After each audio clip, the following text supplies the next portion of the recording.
So David, welcome. Please kick off the session. Let's do it. Oh, there we go. Thank you, Mike. So this session, Robert asked us if we could come along and give a, Mike, can you go to the next page? Yep. Robert asked us, so I'm David, I'm the engineering guy, and I paid 20 quid someone on Fiverr to make a cartoon, so I have to use it on all slides. I was going to point out the self-promotion. Yeah, there we go. Robert and Daniele asked us to give a roadmap briefing, and we thought that instead of giving the kind of roadmap briefing that we always give, we would change things up a little bit, and we've got 4 of my lead developers lined up to give you talk about some specific topics. So we've got Rox from Manila, who's going to talk about React. We've got Thomas who's going to talk about our Liberty migration, Thomas from the US. We've got Felix who's going to talk about search, and we've got Ram who's going to talk about what's Ram talking about? Google, right? So 4 very interesting topics, but it's a partial, it's not everything that's in our roadmap. And so we're going to start by having Mike give us 5 minutes on the big picture of everything that we're doing, and then we're going to dive into that, all the developers, which I think is what most people are here to participate with. But we want to give you the big picture, and then 4 little vignettes of what we're doing, and hopefully that'll spark a discussion. I was asked by the team and by folks whether we can record it. Yes, we have. I'm hoping we're going to have a pretty open conversation today, but I want everyone to just bear in mind that we're going to be talking about things that we haven't shipped yet and that our plans might change. So I'm hoping that we can have a pretty open and frank exchange in this meeting, but please take care. There's a disclaimer on the next chart that you should also bear in mind, plans might change and we might or might not take on board the feedback that you give us in this meeting. We will see. So that's just the usual disclaimer. So I'm going to stop and hand it over to Mike. Mike, can you give us the kind of big picture of everything that's in the roadmap, and then we can zoom in to the individual developers?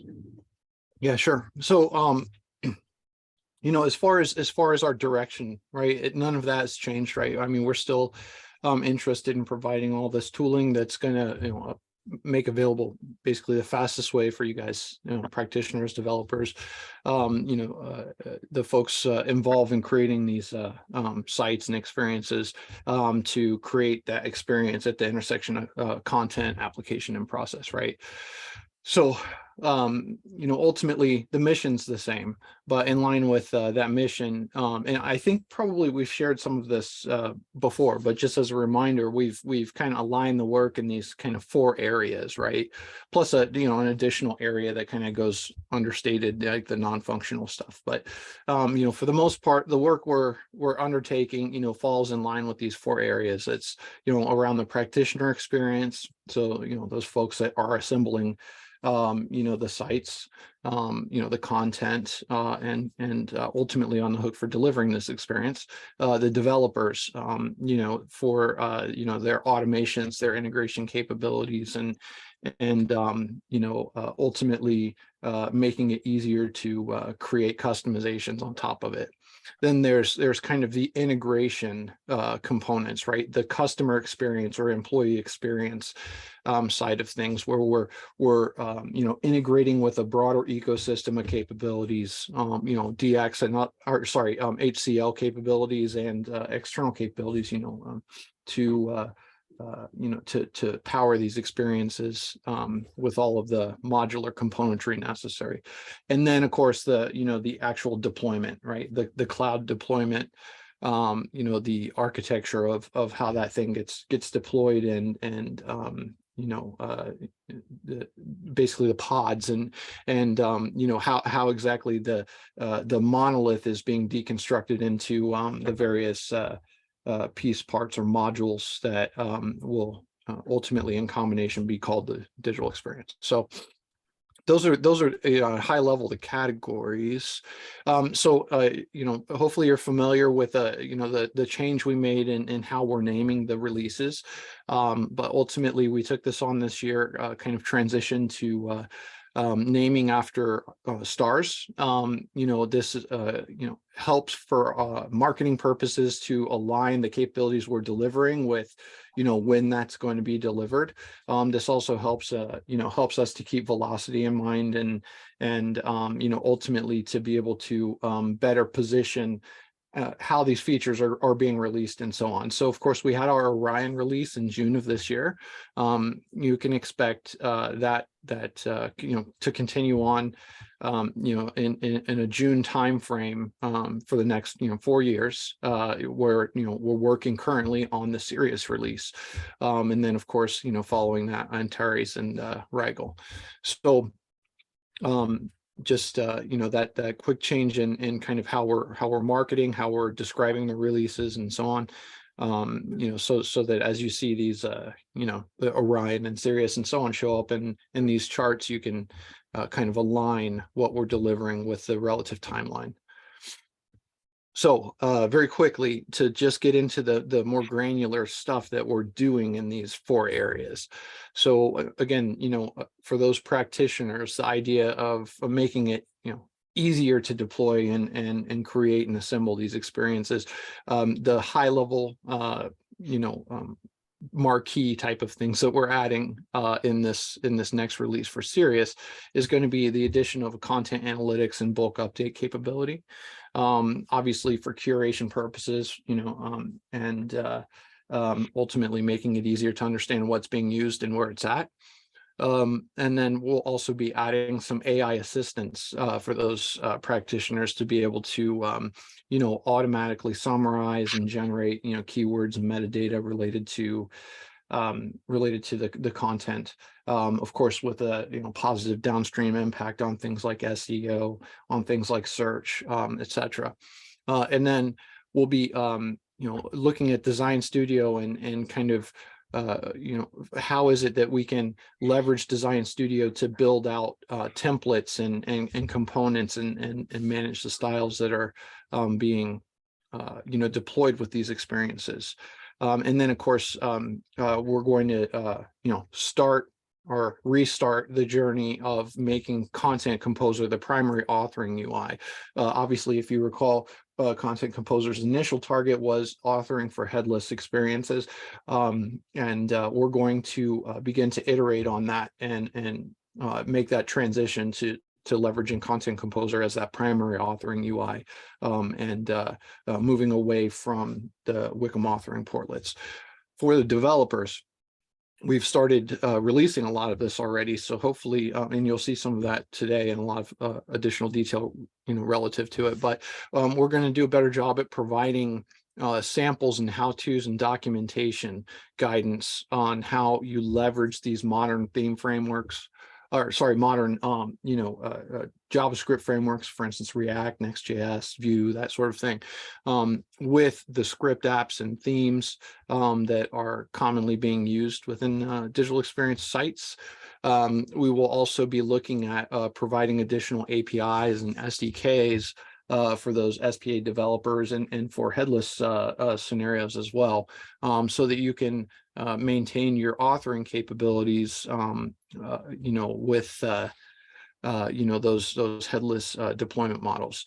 Will also make possible to deploy and embed VoltMX applications into the experience, which is ultimately, if you're not familiar, VoltMX is an application development platform that HCL has, and allows for not only an IDE and the creation of custom applications, but another layer of API aggregation and so on. So we'll enhance that relationship between the MXDP and the DX solutions, and then provide a marketplace to share and be able to download pre-configured connectors and things of that nature, hopefully making it easier to find and get off the block with some of these common integrations and so on.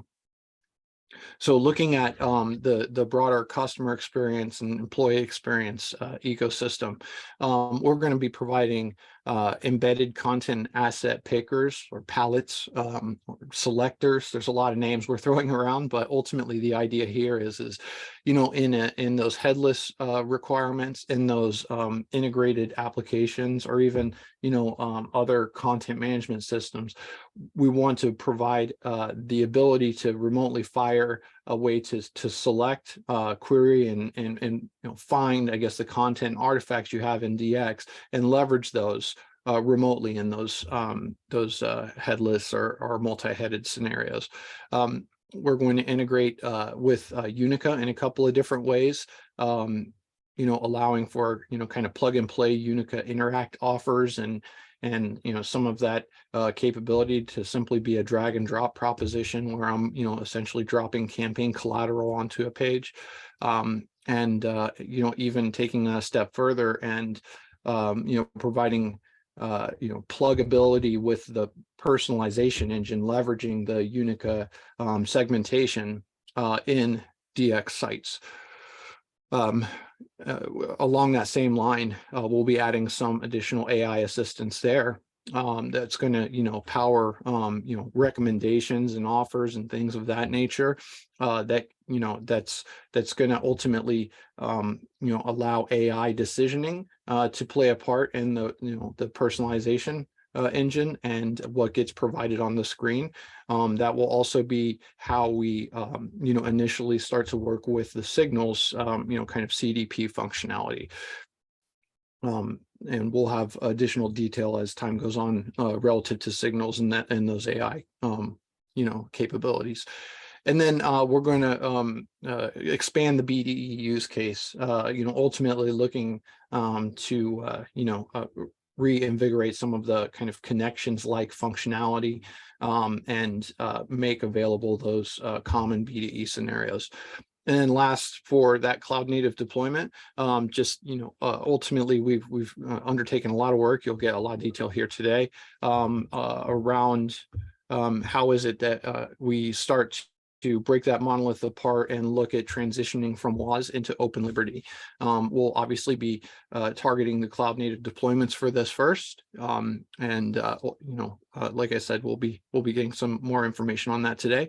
And then we'll also be containerizing and providing Helm deployments for both Foundry and Leap for the API aggregation integration layer, and of course Leap, the forms and low-code application platform. So for that, and just moving on, just to remind you who we're going to be hearing from today, to kind of talk through some of those React samples and that capability. We'll have Rock, to talk through the Liberty bits. We'll have Thomas, covering some of the search functionality. Felix will cover some of that, and then for content asset pickers, Ram will take us through what we're doing there. So I guess we'll transition now to Ross. Thanks, Mike. Let me just share my screen.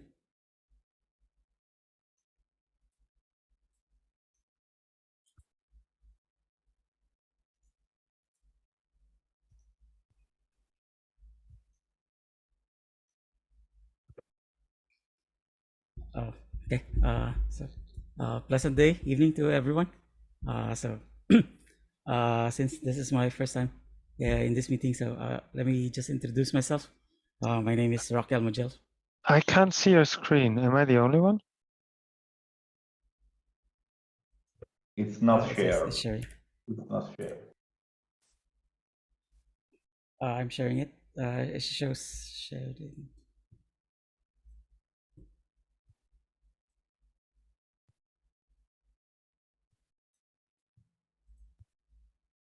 Okay, it's been highlighting, so sorry about that.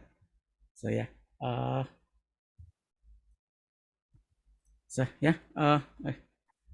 so let me introduce myself. My name is Raquel Magel from HCL Software Labs here in Manila, Philippines. So currently I'm a senior full stack engineer for HCL DX. So I'm someone who's been in the IT industry for more than 23 years. But my experience with HCL DX is relatively new, at 6 months. So we can say I was selected for the job to contribute some fresh perspective to developer experience, to be able to relate to people who we onboard to use the product. So just like most of everyone here, have been using development tools of all sorts, good and bad. So I've been trained and being trained continuously, learning and learning, relearning. But at the end of the day, it still needs to be innovating. So we all know being efficient in the practitioner enablement and tooling is critical for our jobs. So we need all the leverage we can get from samples and tools. So it should allow us to focus more on what actually needs to be done. So allow me to share the updates in the practitioner enablement and tooling topic to you guys. So we currently have released recently some how-to guides with sample codes for optimal DX script apps deployment. So it's now available in GitHub and Help Center. So these samples have Gradle, Webpack, and NPM configuration, and build scripts that can ramp up your micro front-end DX projects. So the bundlers and deployment scripts are leveraging on the DX client CLI app. And we also have recently released a Woodburn insurance sample. So it highlights the micro front-end and site integration techniques in HCL DX. So you'll see like around 6 script apps in that sample site. So you can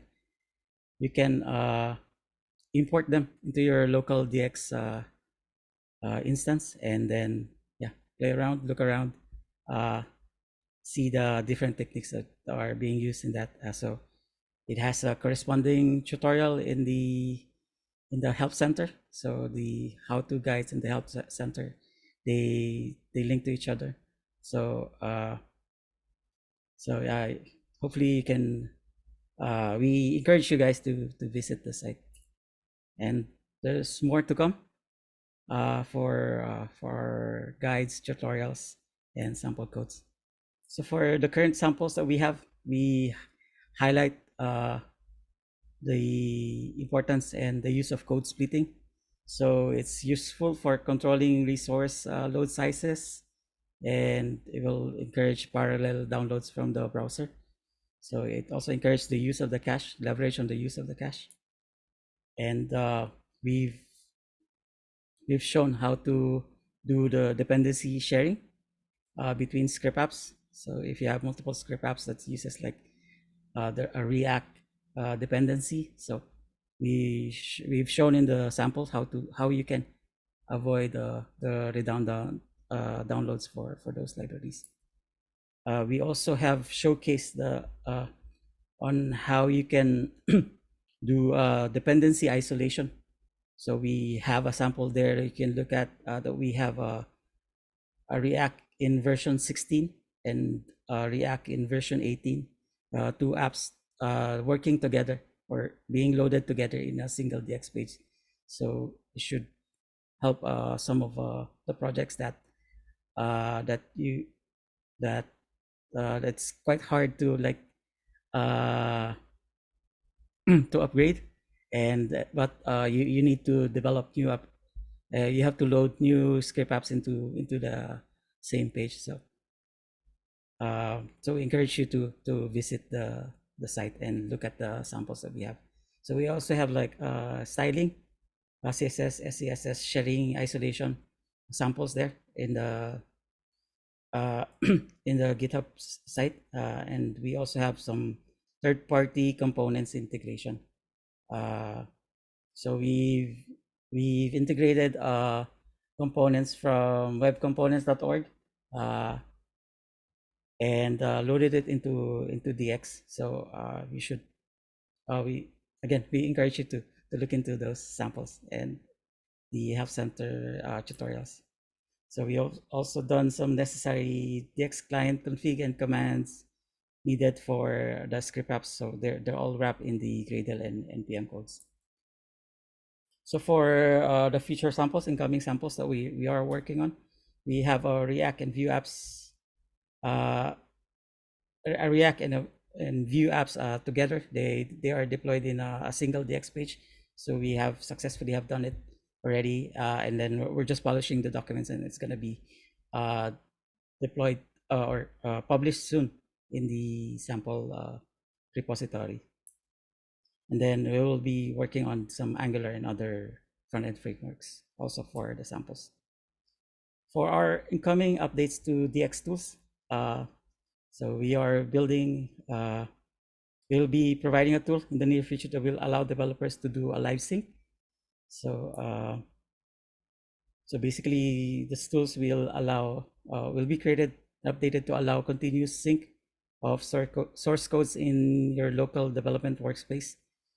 Sync them to and from to the codes in the HCL DX instance. So we are migrating the features that you love, that are loved by developers in the DX developer dashboard or toolkit, and we're gonna bring them to the DX client CLI. So previously the DX client is targeted for CI/CD pipelines, but we will now update it to be also useful in the day-to-day work of DX developers. And then we will be bringing them to the live sync feature and wrap it into a Visual Studio Code plugin. So for the VS Code plugin, will be our UI for deployment and work on themes and script apps. So it's an environment that's already familiar for most developers. So yeah, hopefully it's something that we can look forward to. So we will be also working on different projects scaffolding tools. So this will allow developers to scaffold new DX modules and scrap up projects for DX deployments. So we envision that all these new tools will speed up the cycle of creation and validation, so to enable efficiencies. So we're thinking of like making it easier for developers to see their updates in real time, and yeah, minimize the time for waiting. So with less time waiting during deployment, we will have more time creating great value for our outputs. So that's all for my presentation for today.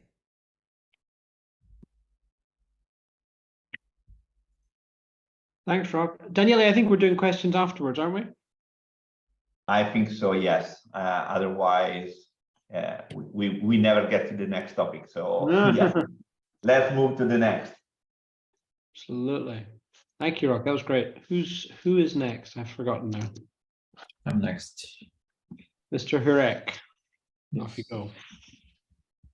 See if the sharing works. Yeah, it's working. All right. So welcome, and little introduction on my side. My name is Thomas Hurek. I'm part of the DX development team, and I've been working on developing the product since 2002, originally with IBM, and the last few years with HCL. So I want to talk about a few recent and very shortly upcoming features, and from there also talk about a little bit longer upcoming item that we're working on. So recently and shipped, that might be very interesting, and we also got the feedback from you guys, was adding delegated administration for syndication. The idea there being that business users can trigger syndication for certain syndicators that they have access to. That was a request we received. Site manager customization and deletion of nested content was another feature that we saw was very important to you guys, and we implemented. We'll see demos on this like in a second. We added some PCN REST APIs. You can see a little screenshot on the lower left-hand side. So now you can also execute a PCN rule on an anonymous area. That was another big ticket item that we heard from you, our customers. We added a Unica integration for PCN. So if you are currently a Unica customer, you can leverage that out-of-the-box integration now as well. And additionally, very shortly upcoming, the TinyMCE v6 editor that you can use for editing your rich text. And for all of these, we'll see the demo. And then one last thing I want to mention, if you're using our new licensing model that is session-based, we shipped the license manager with the last release that allows to track the items. So we'll do a little short demo on these few items here that we just saw, and then we'll talk about Liberty as well. So that I'm going to log in here with a user that called Delegated Syndicator that basically only has a few access rights, and you can see that this user now only can see the syndicator for libraries and he has admin rights to. The other ones he cannot see. And he can still trigger like the syndication. So if you want to kick that off and initialize and update the syndicator because maybe they have a super important item that they want to be able to see right away, that is possible now. Log out and take a look at the customization improvements that we have done that you might be interested in as well. So in our site manager, right, you might be aware that this was already possible before, but we have added features to it. So you can add additional buttons and features here on the left-hand side. You can add them on the right-hand side as well. And we have some new capabilities as well. And these pages that you render here, they are actually pages. You can add WCM to it. You can add script applications to it. You can add basically whatever you want to it. And new capability too is that you can add additional buttons here too. For instance, the more options. And again, this could be a wiki page that's rendering or something else. And then also a new capability for deleting the page and associated content. What will delete everything that's on the page, the content under the page, but also whatever content is being pointed to from the web content viewer portlets. With that, I'll switch over to a little demo on the rich text editor. So let me open this item in edit mode here. And this is like a shortly upcoming feature. You can see our brand new editor here that we have integrated. And in there now we have all the capabilities that the new TinyMCE editor provides. So we can check accessibility, of course. We can do something like word count, spell check. All of these features are possible. And now we can fix that as well. And there's a bunch of additional cool capabilities inside the rich text editor that you can use. There's a bunch of plugins. We installed a bunch of plugins out of the box. We are looking at some of these premium plugins as well as a possibility for the future, but you can customize the rich text editor too, and we are currently using the TinyMCE 612. Next, I'm going to talk quickly about Open Liberty. So you are aware that we currently, when you deploy DX either on a container or on-prem, right, is that we lay down WAS, a web application server in version either 905 or 855, and we are currently working on switching that out to Open Liberty. And the reason for doing this work is manifold, actually.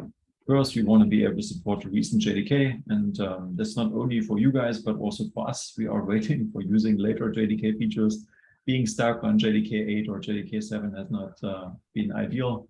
The support for later J2E and Jakarta EE versions, the support for other capabilities like JSF or Spring as well, where we have been kind of stuck with the older capabilities that WebSphere provided. So with Open Liberty, that's moving much faster ahead. We will be able to provide support for future versions there. And one of the things that you might be wondering about is how are portlets going to work? And portlets are still around. We are building a portlet container on Open Liberty, and we are also considering firstly shipping this portlet container on Open Liberty and being able to remotely consume that. That would also allow us to distribute those applications remotely and scale independently and also handle them independently. This will also make it more lightweight and easier to customize for customers. So we're going to a more cloud native model here, and we're all pretty excited about it.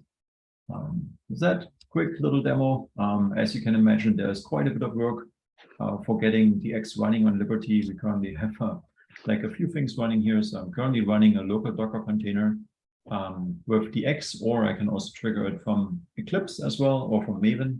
There is integration for that with Open Liberty, and we are building a similar capability for DX. So in here, I'm currently running my Docker container. So in here, I'm running the HCL core Liberty container as well. And as you can see, there's also an admin center as well. So if you're familiar with the one in WAS, there will be something similar here as well that you can use to administer. And we can, for instance, explore what's running on the application. Currently, there's one running application. In that case, that's the engine, the WPS here that you are familiar with. And there will be more following for themes and similar things. That's all I was going to share, and we'll hand it over to our next presenter. And very excited about any questions, suggestions, and so on. It's worth saying before we just hand it over, Thomas, that Liberty is a long road. That is not going to see, that's going to take you some time, isn't it? It will. I wish it would be next week, but there is quite a bit of work to be done there for things that have changed, don't exist anymore, that we can modernize as well. So this will be a bit further out, but you will see some kind of in-between shipments as well that give you an impression where you can try it out, like beta. And our first possible beta, we're looking at maybe a portal container on Liberty to try out. Obviously not support until we get more feedback and get ready. Awesome. One service communication. We have the questions feature in Zoom. So if you want to capture your questions, you can use the questions button. We will capture and have those ready at the end of the presentation. Okay, thank you. All right. I think next up would then be me, and my name is Felix Müller. I'm one of the technical leads or lead developers for DX located in Germany. And I want to talk a bit about our planned updates on search and content reporting features in the next couple of months, hopefully months, not years. So let me talk a little bit about what is content reporting, because I mean, everybody knows what is search. I don't need to explain that from a terminology perspective, but content reporting is heavily or deeply coupled with search by all means, because with content reporting, you can create reports based on various filter criteria you have. So you need some search engine underneath to query your content items, your elements in, for example, Wickham, but also in the future in DAM and other applications. And you want to aggregate all of that data there. You want to have basically reports of, for example, which items do expire in the next couple of weeks, or which items have this or that owner, and these kind of things. Also, what we want to support for content reporting is we want to report or support an export of that reporting, most likely as in CSV, but maybe also other formats, so that you can then further on take that data and then do some post-processing there. And also we want to provide capabilities there to perform bulk actions and updates on those reports. But that is not all of it. We also want you to be able to have saved reports. So basically your filter criteria and these kind of things, and you can store them and rerun them every now and then, because usually the workflows of a content author would look relatively similar from time to time, so your mostly used reports could be saved. We also want to introduce some sort of a dashboard there where you can aggregate and transform those reports to your liking, and also get some sort of change notification. So when you have your stored reports, for example, on your soon to expire content items, you could also get notifications on them when there is a change in that list of items there. I don't want to take to use the name activity stream here, because that would be an industry standard, and I don't assume at the moment that we would directly implement an activity stream for that, but I think it still conveys what kind of notification style we're looking in. All of that will be basically splitted into 2 different areas, and we will have a closer view on these circles in a second. So we divide the whole capabilities of the set of all content reporting features, and underneath there's obviously search, because search is the foundation for our content reporting. We basically divide that into 2 different areas. One is the superset of all content reporting features, and then there is the smaller circle here, which is a subset of that, which basically just represents what we currently think we can support without containers. So in an on-premise environment, all the other features would then be based on a containerized environment. So most likely we would use there as a search engine, we would introduce something like OpenSearch. It is not 100% decided that we will use OpenSearch, but it is most likely, also given that other products within HCL already heavily rely on OpenSearch, and it is a cloud native search platform.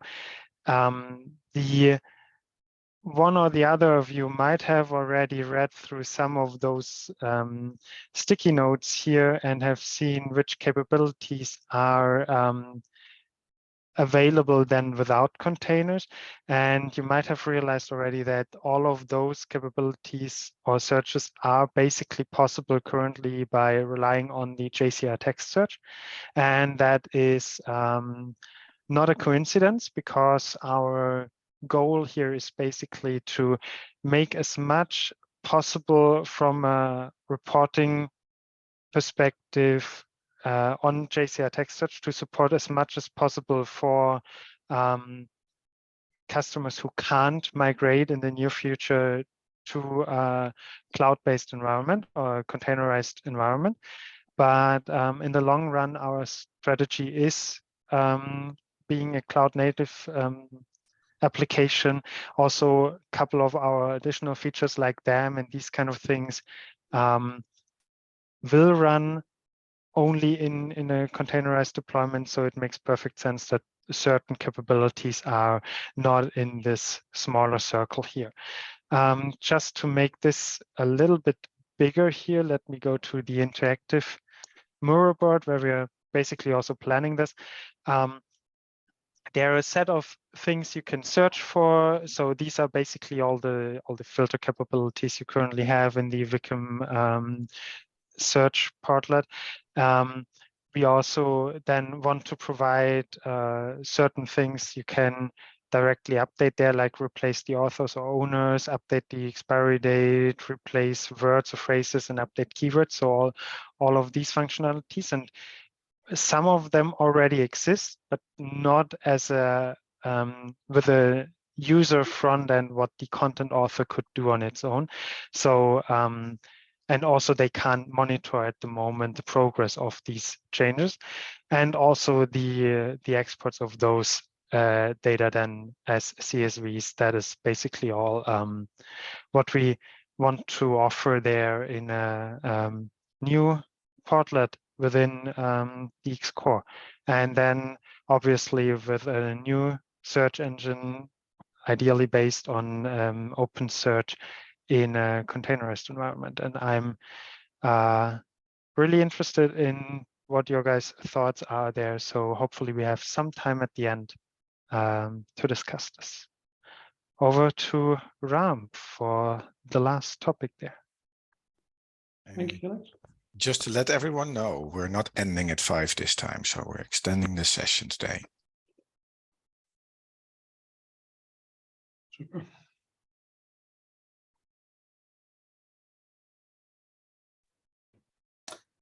Okay, I hope my screen is visible and my voice is clear. So I'm Ramachandran Mani. I'm one of the lead developer in Bangalore DX team. And I've been associated with DX for the last 3.5 years. Primarily, I've been working on the digital asset management. So that's pretty much what I've been here from the beginning. Some part of Ring API and then digital asset management is what I've been working. So today, what I'm going to talk is about pickers. So currently in DAM, in DX, we have 2 types of pickers, I would say. The first one was the asset picker or a DAM picker, we call it. And the second one is a content picker. So I'll just quickly show that, like how it works. So for example, this is where you see, so if I try to search something or I do see all contemplates, you see a picker here. So this is nothing but a content picker where it allows you to choose content and then, select it, and that gets selected automatically. And so let me choose that. Then once you choose, you were able to see an image element. This is a component which I created just before the call. And so here we have HCL DAM. So once I select this, what you see is nothing but the DAM application gets loaded here. So this is what we call as a DAM picker. So what this does is it allows you to choose as an asset for this particular component. So this is a pretty much which was there for quite some time, and most of you guys would have already worked on this. So what I'm going to show you is that what are the changes that which we are going to bring it up in terms of a picker. So the first thing is we're not going to have a separate pickers. We don't have a content picker. We don't have a DAM picker, etc. We're going to have one picker, which will allow you to choose a content or an asset or even the apps or components. So when I say apps or components, so you could see the apps and components in the pages here. Like so these applications are available. Similarly, we also have page components. So all these items are going to be a part of the picker. So you will have one picker where you would allow you to decide which one to be used. So that's the idea. So we are going to have a UI where based on the configuration, we decide whether you want to use that picker as an asset picker or whether you want to use it as a content picker, etc. Or there also could be a scenario where all the items might be shown in one picker and you would be allowed to choose. And that's something which we are also thinking. But the idea is to have a lean UI wherein we don't overload that UI with too many items, whereas we would give some bare minimum necessary items for you to work with. For example, in our DAM picker, if in the current DAM picker, if you see, we have a lot of items. We have uploads, we have filters, we have search, we have preview, we have delete collections, create collection, all such stuffs are there. But we are thinking about having the bare minimum necessary items in the beginning, and then later on have those options as a configurable, so that you can decide whether you wanted to have an upload option, whether you want to have an edit option. So something like that. That's what we are having an idea to work with. And we're also thinking to enable this picker to be plugged in any of your third-party applications. So basically, you have a website, you want this picker to be a part of that website. So yeah, so we give you a URL or something, you plug into it, click on it, it opens a page where you would have to authenticate. Basically, that would be a core authentication. So once that is done, you would be able to see a content or asset, etc. So that's what is the idea behind it. Yeah, and so in terms of the characteristics, our idea is to have search and filter for all your assets and contents, and even apps and components. So you should be able to search and filter. So currently, if you look at our content picker, I mean, we are not enabled search inside the picker, whereas outside the picker it is there, but we wanted to have it inside the picker. So such changes are going to be coming in. And we're also planning to have a dedicated picker UI to display. So for example, I mean, as I said, that this UI is going to be a common UI, and all these assets, components, everything is going to come into that picker from by API or etc. So something like that, it's going to be coming. And yeah, the lean UI is going to be available, where we are going to have features which are only essential to be a part of the picker, not everything. Again, we are also still thinking about having as a configuration so that customer can decide whether they wanted an upload option, etc. Because there is something which we are thinking is like, what if a customer is using Container Composer, and then if he wants to upload an asset, he has to close it, go back to DAM and upload an asset. I mean, that's something would be difficult for anyone to work on. So we're thinking at making such things as a configuration so that you decide whether what should be inside the picker. And yeah, again, third-party applications and websites should be easily available to pick. And yeah, and the point of interest, what we have is basically we would be enabling access control, like similar to the DAM. There would be access control enabled, so only the users who have a particular access to the collection or would be able to use those assets by modification, etc. So that's something which will still be there. So that is something which will also be applicable for our contents and other items.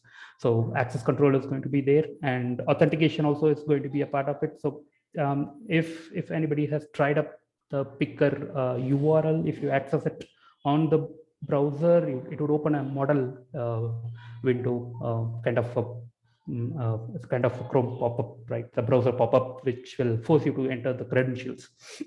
Yeah, but we would introduce a proper login page so that you can access it in a clean fashion.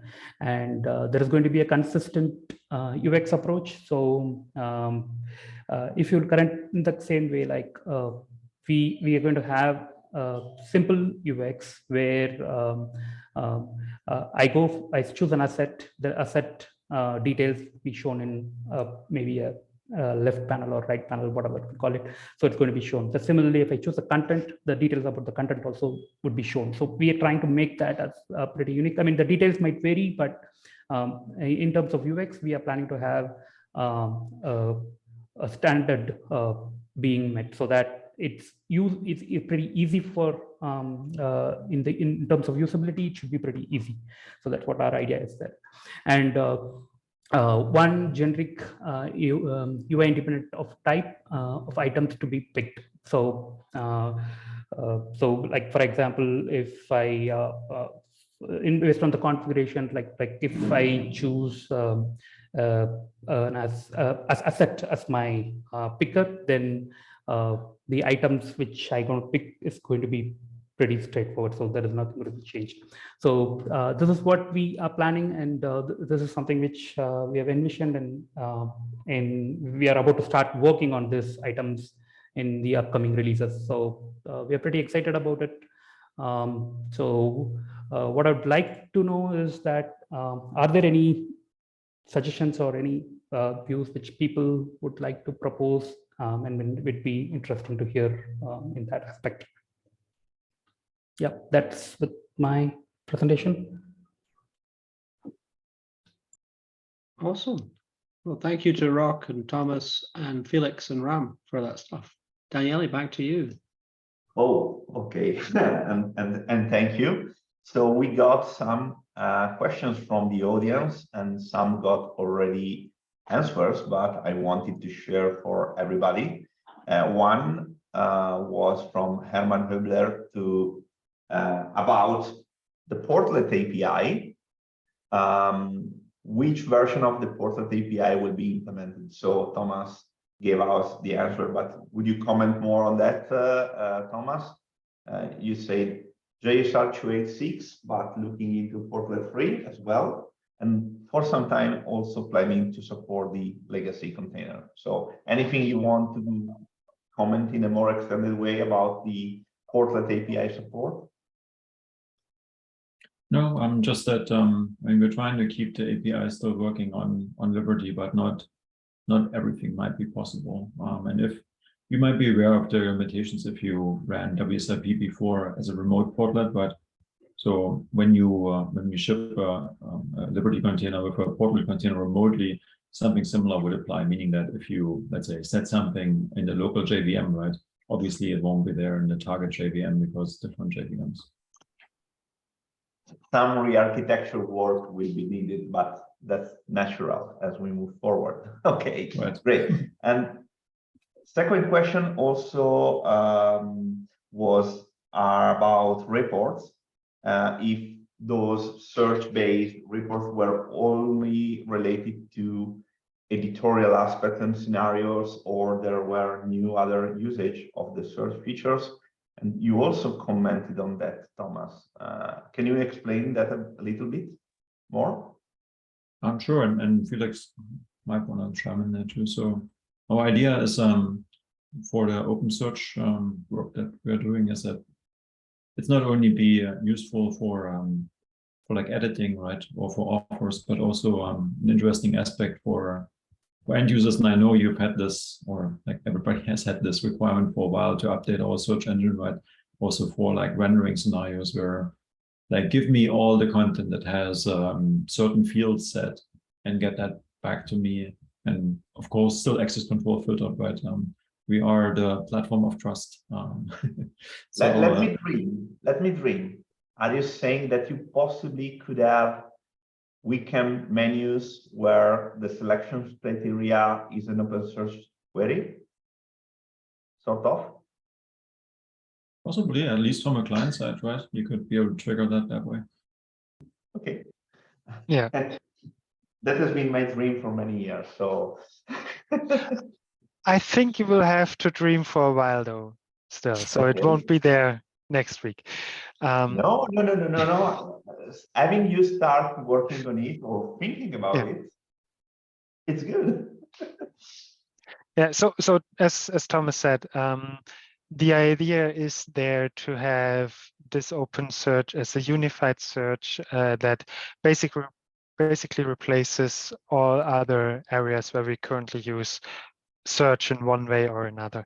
So the idea is to have one central thing, but that most likely heavily depends on then the new search infrastructure and therefore on a containerized deployment. Great. And I would say that my voice is you're too much used to listen to me. So I'd like people to open their microphone and ask their questions live. We have a couple from Herman and Giancarlo. So open your microphone and ask directly. So let's start with Herman then. Herman.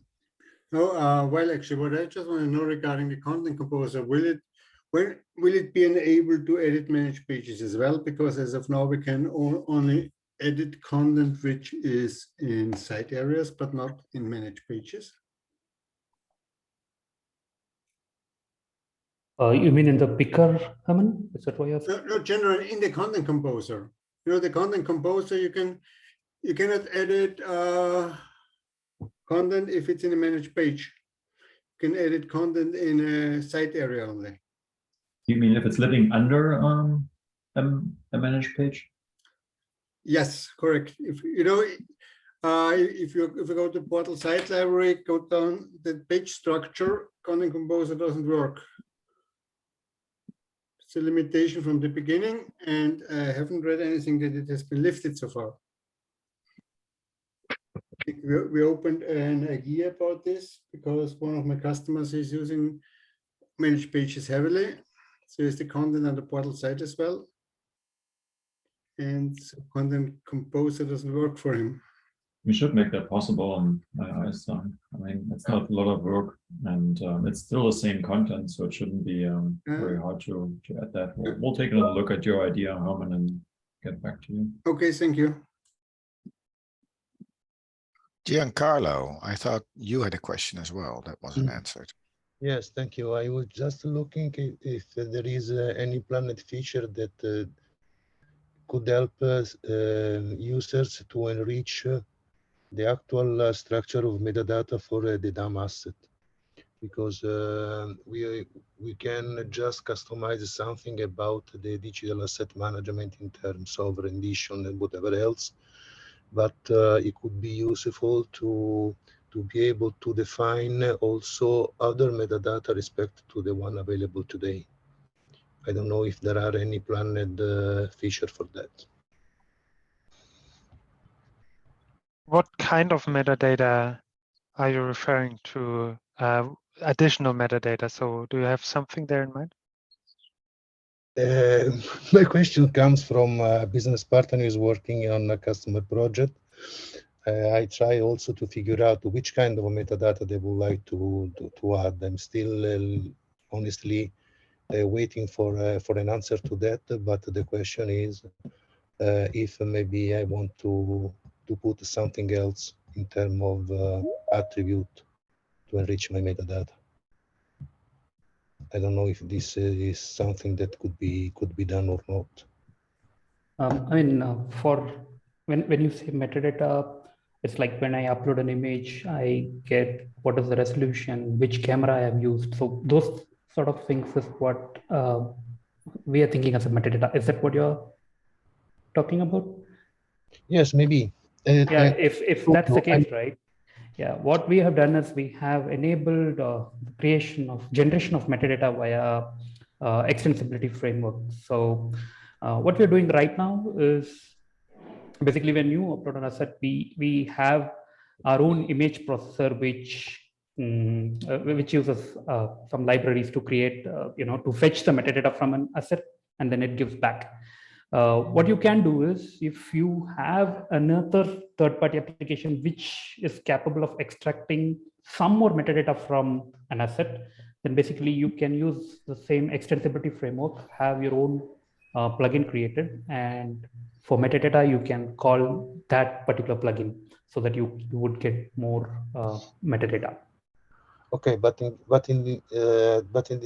this case, the metadata are registered into the keyword field for the asset, like the final example that we saw is that there is some kind of artificial intelligence that can be put in place in order to enrich the number of keywords for an image.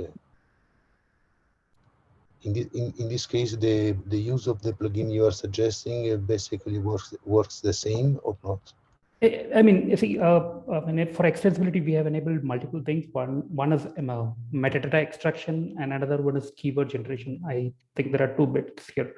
So for keyword generation, we have used Google Vision, where like you upload an image, the plugin will take care of sending it to the Google and then get the keywords, putting it back into the DAM. So that is one part of it. And for metadata, we are using our own image processor as our plugin. So if you and if you think that there are some other third parties available in the market which could generate those other metadatas which were there in the asset, and that for that reason you can use a plugin and integrate with that third party, get the things back, put it back into the DAM. So that's something which you can achieve.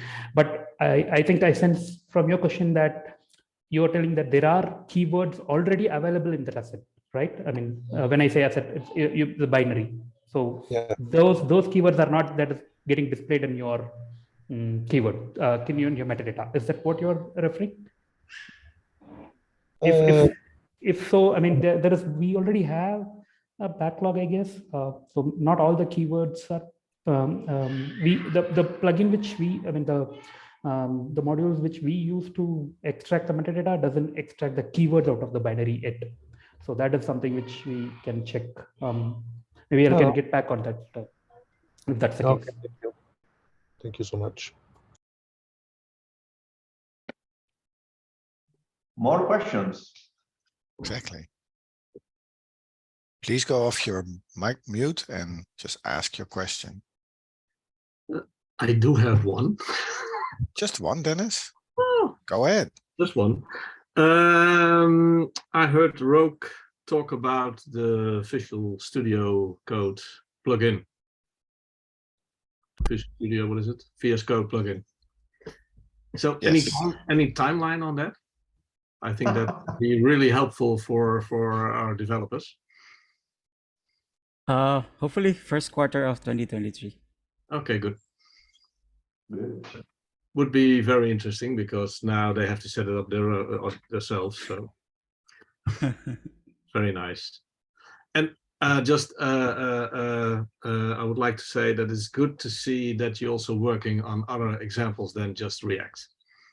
So that Vue stuff and put Angular in there as well. It makes new developers so much easier to get into DX. So Yeah, we're gathering feedback. We're gathering ideas. If we get support for that, we'll work on them. I think you should. Yeah, very important. We will. Next question.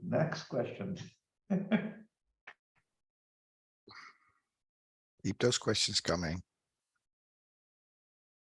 Okay,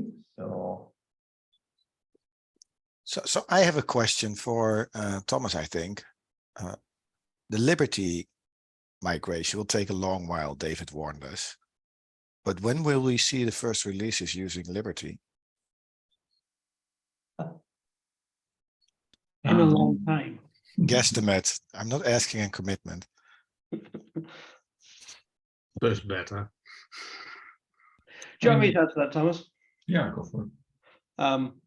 So we are targeting having something preview style in the middle of next year. Good. Right. There's a lot of services that need to be migrated to Liberty that provide things that, to replace things that Webster provided or provided differently or, whatever. And so that's being worked through right now. And the aim will be to have something towards, June-ish next year, somewhere around there.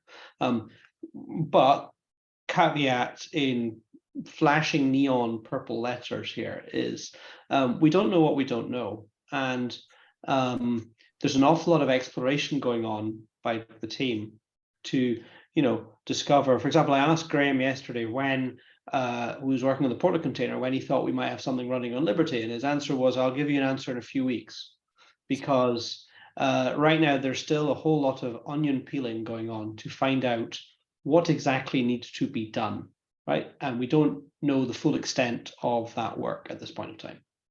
So okay. That's our aspiration. Fingers crossed we could do something. It will be a preview, it won't be production code. So by next spring, you'll show us what you're doing. You saw some of it today. You just didn't see. You just didn't know you saw it, right? Thomas showed you WPSC running on Liberty. That was what was happening on the screen there. So it's not like there's nothing. It's just not very. You don't recognize it as Portal. Not done yet. Right. There's still a bit of way to go. And you've got some internal milestones about how you get to that, Thomas, via screen rendering and rendering a Portal page and all sorts, right, to get along the way. There's a whole kind of peeling the onion and putting the onion back together again. I have a side question about this. DX and Portal has plenty of extensions points and API. Are you also considering deprecation of stuff that has been around forever, but you have seen used less and less over time? So we also get rid of some legacy at some point. I mean, I can think about team policies and stuff like that has been there and maybe is surpassed by new stuff. So is there a deprecation plan somewhere on the blackboard? Things that we know are no longer in use that we can easily cut out, we'll just cut out as we go. It's always interesting part in like how much moving parts you want to have as you go. So originally we would probably drag a few more things along and then cut them out as we go, because otherwise there's various other things suddenly failing if you don't have, like, you won't believe how much code is still looking for a theme policy, even it never finds anything. But so I've been plugging away some of these holes with like mocks or similar things that just don't return anything. But it's work in progress. So there will definitely be a few things that fall out, a few things that we just won't support anymore, even though they might still be working. So will be a mix of things, but for sure we're looking at cutting things out that are no longer needed, especially if they stop working. But the other thing to say there, and before Billy Caps and support team poke me behind the scenes here, you also wouldn't believe how much people use, right? And so we're a bit conservative about that. So about a year ago, we got rid of a whole lot of things like the Exchange 2010 portlet and Same Time 9 and those kind of things, which are just products that maybe even their vendors don't support anymore. But it was a lively debate because we didn't want to cut stuff off that there were customers that we knew of customers that were using those things, without providing an alternative. It's one of the reasons that we updated WEF, for example, in earlier this year, because there were customers who were using it, even though WEF hasn't been touched for a very long time, customers rely on it and they were going to fall off a cliff with the end of Java 7. So at one point, whatever the number was. And so, yeah, it's a minefield. Oh, it's a minefield, absolutely. But we err on the side of caution generally. Good, thanks. People, you are here to ask questions, so don't be shy. I do have another one, a second one. What does theme modernization mean? Can someone tell me more about that? What are we going to do to the theme? And what is modernization?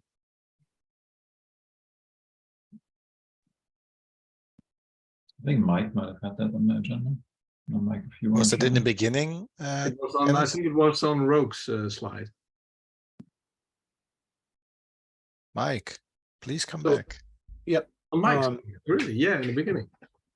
Yeah, so and actually the modernization, it's more of leveraging modern frameworks with the theme framework, and potentially tooling that will better support those use cases where, for instance, you're doing React themes, leveraging the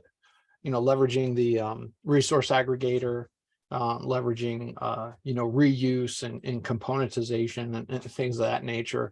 How basically, if one is like to identify where the gaps are in the tooling, and begin to bridge those gaps, making it I guess more easy to leverage those modern frameworks in the scope of a DX rendered site.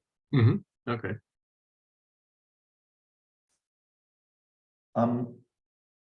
I also have one. Tiny MC support is a good thing, I would say.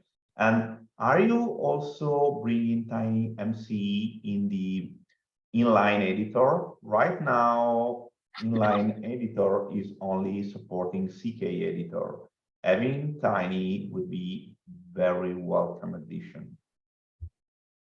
Yes, we are also adding that to the inline editing. Okay, I'm done for today. And you can actually use the advanced text box IO also for inline editing, for in-place editing.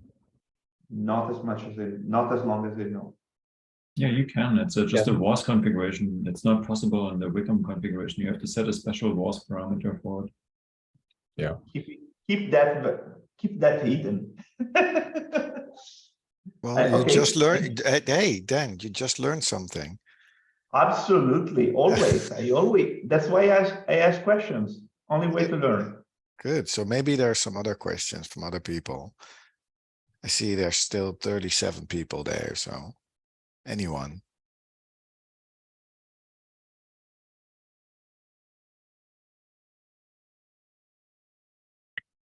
Amazing how shy people are about talking. Yeah. It's Friday afternoon. We need to start drinking beer before we start this session, I guess. And they have seen so many good new items that are going to absorb that they're all like, wow. Yeah, that's true. And if you can think of something later, I mean, feel free to use the user group to Yeah, ask more, right? let's be realistic. So anyone that comes up with new questions that they would love to ask, then you can also, after this session, just do it in the Discord. Everyone that was here is there and they will answer your questions, or we will poke people. Yeah, and ideas, of course. You can vote for existing ideas and come up with your own ideas as well.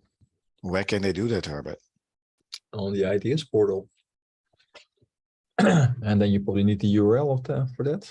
Yes. Mike had we can.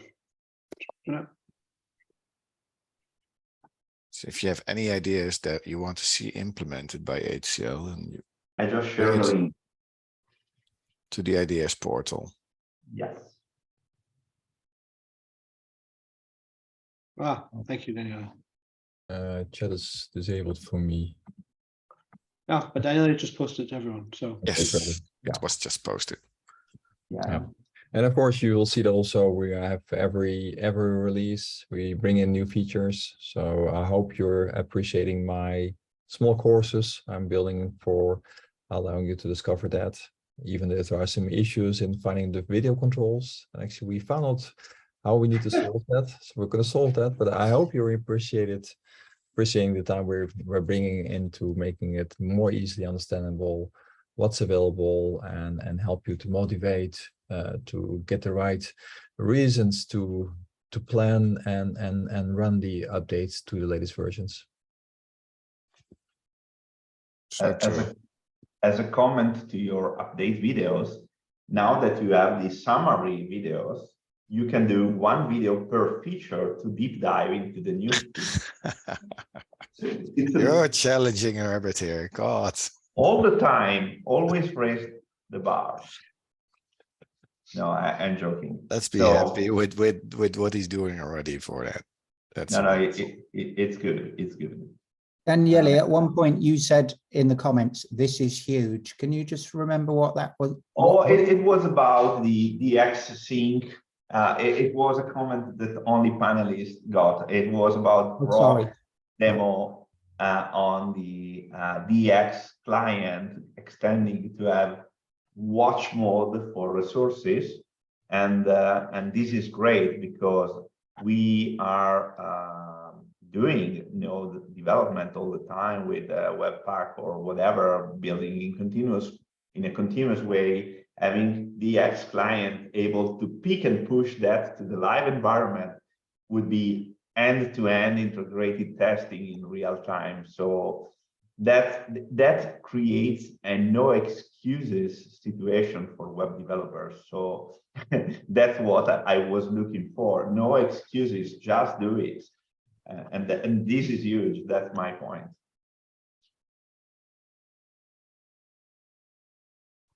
Thank you, Thomas, for sharing that too. Thomas just shared the link how you can use the Textbox IO stuff. Great, thank you. So, are there any other questions from people that are still here in the session? Unmute yourself if you want to talk. Where is the link, Thomas? Share? I can't find it. It's in the chat, in the webinar chat. Yeah, but I didn't get it. Sorry. Oh, he only shared it. I see what happened. Yeah. It says chat disabled. No. He shared it to the panelist. Actually, the chat is reshare it. Or I'll reshare. Sorry. Yeah. It Yeah, didn't that let me is select Q&A everybody. for many It of didn't us. select me. Allow me to There you select go. everybody. Oh, Thank okay, you. thank Here you you. go, Got it. Herman. Thank you. Got it. I think only the host people can actually use the chat. Yeah. It's No. disabled Yeah. for us. Yeah, his stuff is in Q&A. Yeah, we can raise questions. You can raise questions in Q&A and then they get answered. We'll reshare these links in the Discord as well.